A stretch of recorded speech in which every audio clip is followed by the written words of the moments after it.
Hey, I'm Tom Seymour with VHS Massacre Radio. I'm here with producer Tom Poirier. How you doing? I'm doing good. How are you, Tom? I'm good. I'm good. Yeah, this is oddly the first time we really sort of face to face spoke with each other. Correct? Yeah, it's all been through text and email up until now. Yeah. Well, So you. what, like a year and a half? Yeah. Right. It was kind of a unique situation because you're positioned very close to what is known as the last blockbuster in the world at this point, right? That's right. In fact, that's how I came to be coming in contact with you because I saw your first film on Amazon Prime, the VHS Massacre, and it prompted me to send you a Facebook message that said, "Hey, that this Blockbuster's just up the road from me." And then you said, "Well, why don't you go shoot some footage for us?"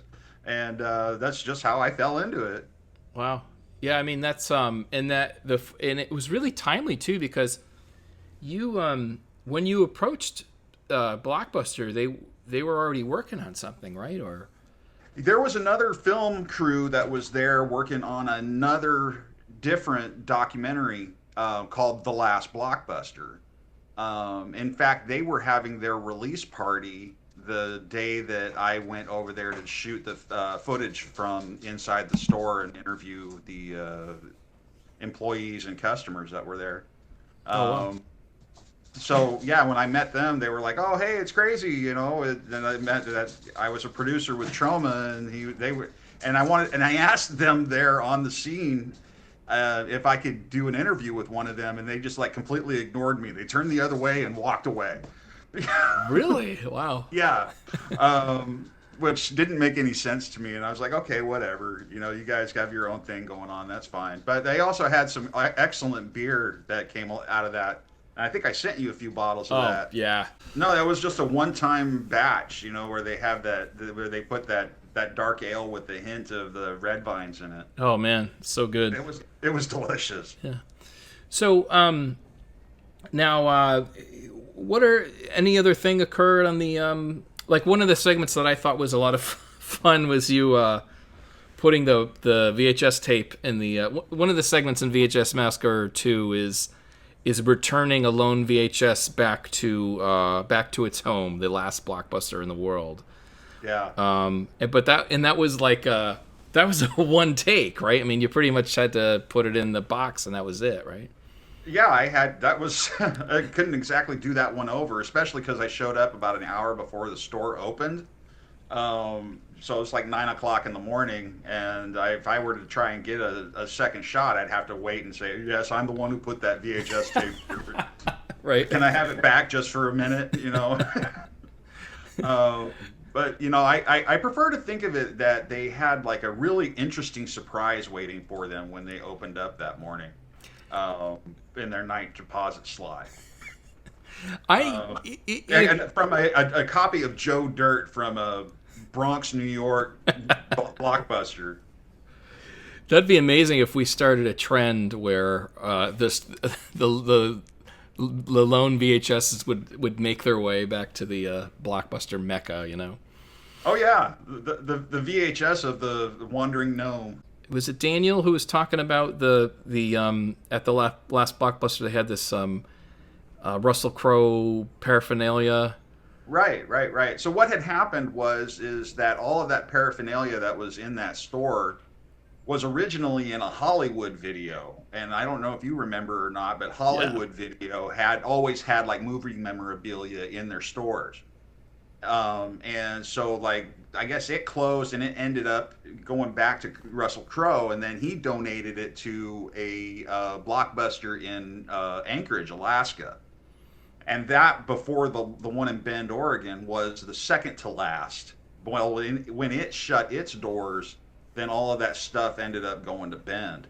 So that's how I was able to see all that stuff in there, you know, from Cinderella Man and Les Miserables, and it was kind of interesting to see all that the costumes and whatnot. Yeah, it seems like a really good angle for that store to go. Well, I mean, they're riding the tourist angle pretty much with that store, right? Yeah. Absolutely, absolutely, and Bend is becoming more and more a tourist destination. It's some of the best skiing on the west coast or the western part of the United States. So yeah, people of Bend, if you see this, then you can give me some props, right? I think that that's a large part of their what's coming into their store is people just for the nostalgia of it, just say, "Oh wow, there's a Blockbuster here." Yeah. I know your other producer, who's the teacher there Oh, at the James. Yeah. college, James. Yep. He doesn't have anything nice to say about Blockbuster, but I know. I'll tell you what, those guys that are working in that store, I mean, they know what they've got there, Yeah. and it's a privately owned franchise, so they're doing really well, and Yeah. I was pleased to see what they were doing with it. Yeah, and I think I would like to think in the doc you have James on the negative, and his beef is more with the corporate, and then I assumed as much. I think you balance it out nicely. Is what I hope I did is to put your opinion like, he's kind of like screw them, and you're kind of like no, but they're doing almost good work here, like preserving the legacy of Right. I mean, Blockbuster. how many video stores? I mean, Blockbuster aside, how many video stores do you know of that are still open? Yeah, I mean a few. There's one. Well, before we get off the subject, I saw an article that Ron Howard visited that last Blockbuster recently. Oh, is that a fact? I Yeah, missed that. I got a chuckle out of it because they had all that Cinderella Man. Cinderella Man props. I was like, oh, Ron Howard. I wonder if that's why Ron Howard, it peeped out the Blockbuster. But then you think about Ron, Blockbuster was probably pretty important to Ron Howard. Like Oh, his for legacy. sure. Yeah, Of all of his films, that the thing that was happening in the late '90s and into the 2000s when the behemoth that Blockbuster was, that probably accounted for a third of the revenue for the films that were being produced. yeah, oh Um, yeah, and so, yeah, I'm sure that he had a wonderful relationship with them. yeah, yeah, yeah. And that's the thing. It's like I don't. I'm, like you said, individual franchise owners, I wish them nothing but good luck. I think it's awesome. And the thing is, I would totally visit that. And it makes sense. If I stepped into a Blockbuster video, I would want to buy something. So I actually get why it's financially viable, because you'd want to own something. I wouldn't even care. I'd have one of the employees autograph it, like buy a DVD and have a Blockbuster employee. That would be cool. Like I don't, anything like that is interesting to Right. me. Right. Yeah, when I was there, I bought a T-shirt. I think I sent you a T-shirt. Yeah, yeah, Um, yeah.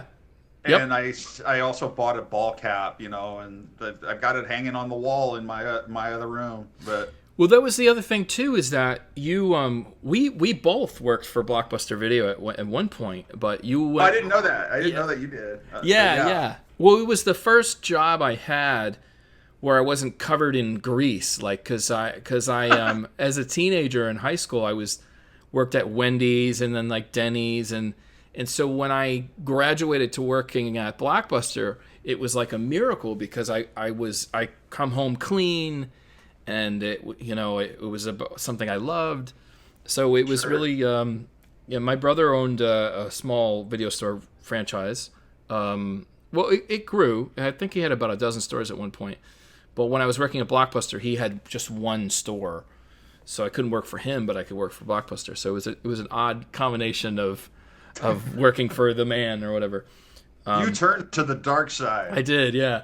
But you were part of that transition from VHS to DVD in that franchise, right? Yeah, that's right.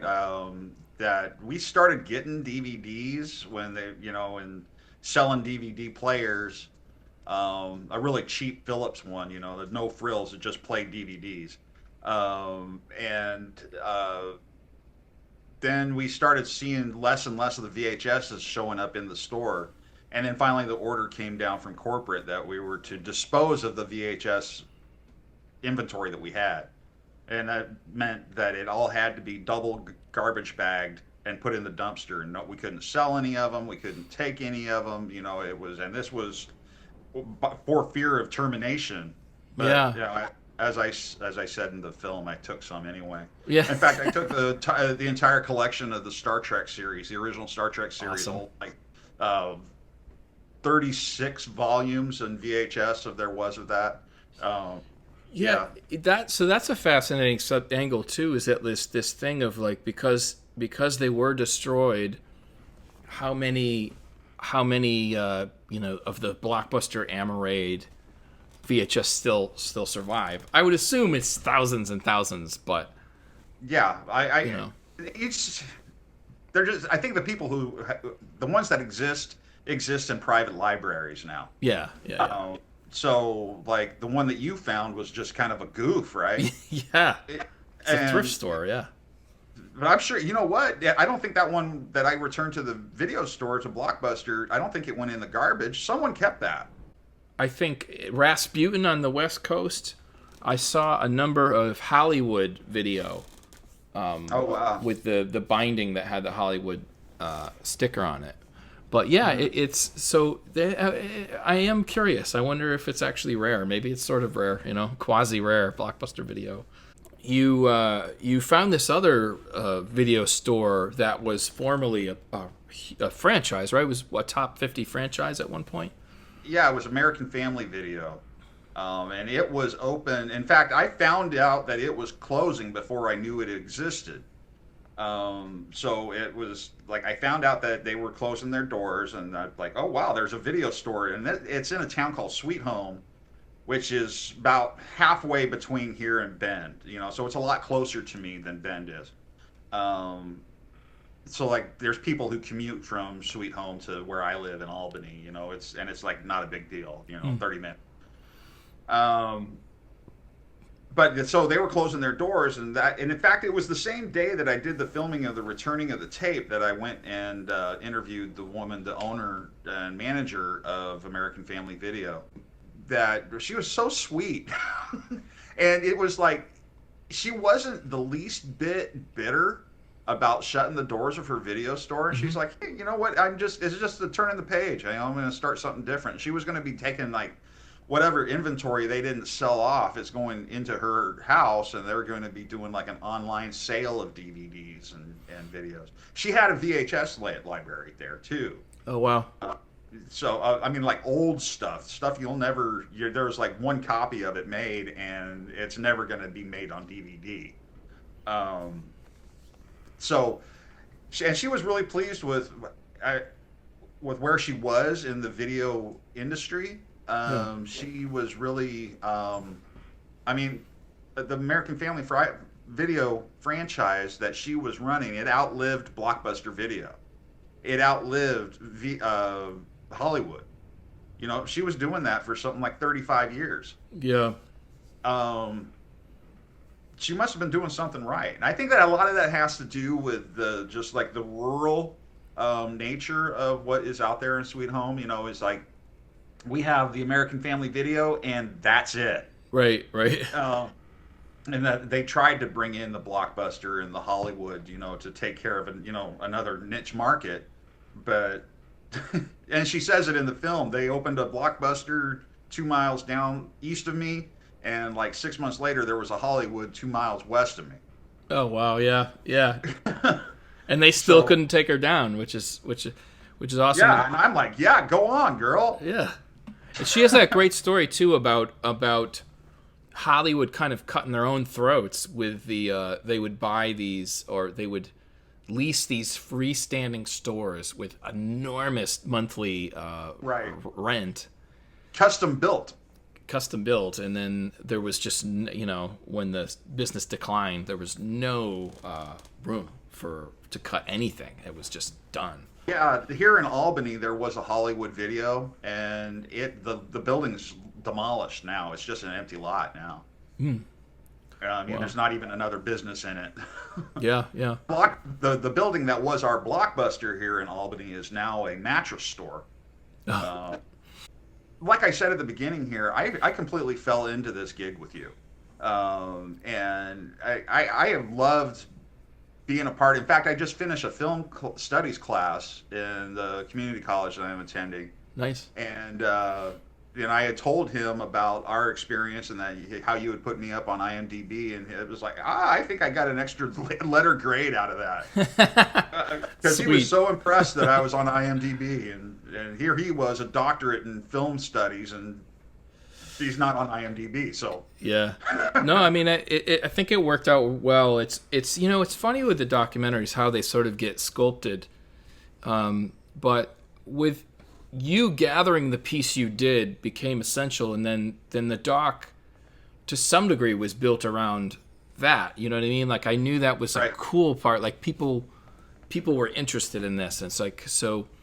I think what happened was Blockbuster represented media conglomerates within that physical media era, and then that paralleled with media conglomerates of today, like Amazon, Netflix, and stuff like that. So this has been my interview with Tom Poirier, producer of VHS Massacre 2.